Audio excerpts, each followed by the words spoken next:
Olha, eu já falei tudo o que tinha que falar sobre esse assunto. A misoginia para mulheres que ocupam cargos, ela é evidente. Basta olhar as imagens. Lilia Schwartz, que é professora aqui dessa casa, fez um artigo maravilhoso sobre isso. Basta ver com muitas vezes as fotos, os enquadramentos, as falas. Então, os atores são diversos. Eu já falei sobre isso, tudo que eu tinha que falar. Eu creio que a misoginia, ela significa ódio às mulheres, né? Quer dizer, é um termo forte. O machismo, ele é presente na sociedade, mas na nossa sociedade a gente vê claramente mulheres em posições de destaque, de liderança nas várias áreas sofrem com isso. Eu não sou um, né? Nós vemos isso com várias ministras, com várias mulheres que se destacam. Então, eu acho que eu já falei o que tinha que falar sobre isso. Eu diria que isso é um processo até difuso na sociedade, né? Que muitas vezes ele acontece sem os atores perceberem. E houve, claro, que estratégias de desqualificação que apareceram claramente. Mas eu acho que foram tantos os atores que eu já, como eu disse, já falei o que devia falar sobre isso. Basta ver, como eu disse, imagens, ângulos que são pegos, ideias de fragilidade, né? Expressões nesse sentido, mas eu me sinto uma pessoa, sobretudo, consciente do meu papel, preparada para a função que eu exerci. O grande avaliador disso foi o próprio presidente, mas eu creio que os cargos públicos eles passam por vários critérios, né? E foi o que aconteceu nesse processo. Eu continuo meu trabalho pela saúde global. Durante o G20, uma das pessoas disse algo que eu achei interessante, coordenando uma sessão, que eu tenho uma trajetória na saúde reconhecida de anos, trabalhando com essas pautas sobre as quais eu falei, e que a minha passagem de 2 anos para o Ministério foi muito importante no nível global, sobretudo pelo trabalho junto aos BRICS e ao G20, no nível do país, pela recuperação de políticas e de programas, e eu creio que essa é a minha mensagem, né? Mas sempre dizendo que, sim, nós devemos desejar que as mulheres sejam respeitadas nas suas funções, que foi o que eu coloquei. Mas sempre é possível melhorar, sempre é possível ver algo que poderia ser feito diferente. Do ponto de vista de ação de saúde pública, foi feito tudo que poderia ser feito.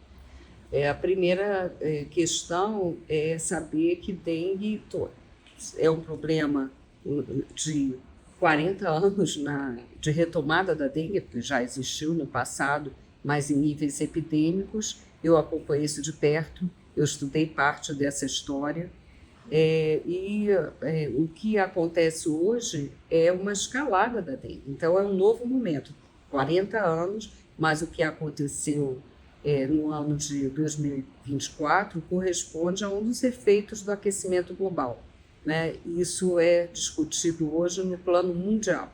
Então, essa é a primeira questão. Com a chegada do Aedes aegypti, por exemplo, no sul do Brasil, de uma forma muito intensa, como aconteceu em vários estados, talvez o mais emblemático seja o Paraná, mas aconteceu isso em geral, Paraná, Santa Catarina, Rio Grande do Sul, e também em mais países.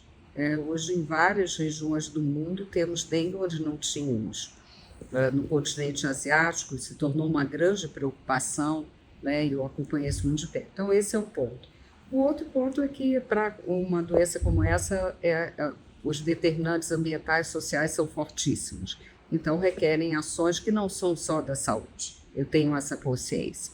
Tudo que precisava ser feito no Ministério da Saúde e pactuando com os estados e municípios foi feito. Uma vacina foi aprovada pela Anvisa. Então, a primeira vacina incorporada pelo SUS, isso foi feito. A vacina é um dos instrumentos, não é o único, né?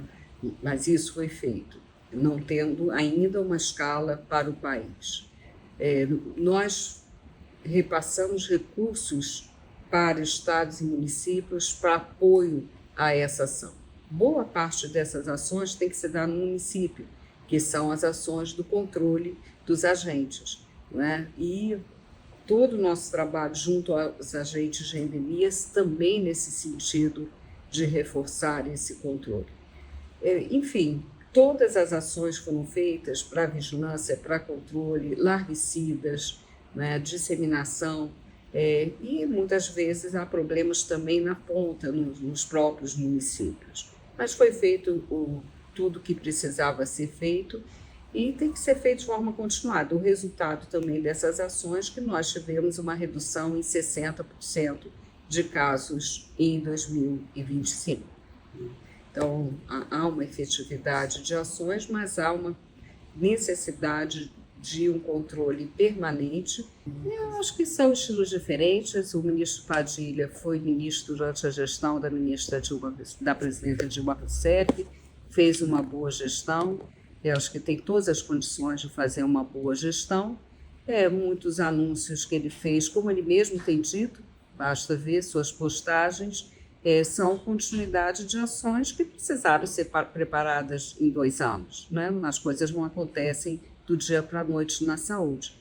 E são diferenças de estilo, como o próprio presidente Lula colocou. Eu não acho nada ainda sobre a gestão, ainda é prematuro, mas eu vejo e aposto na continuidade de algumas ações.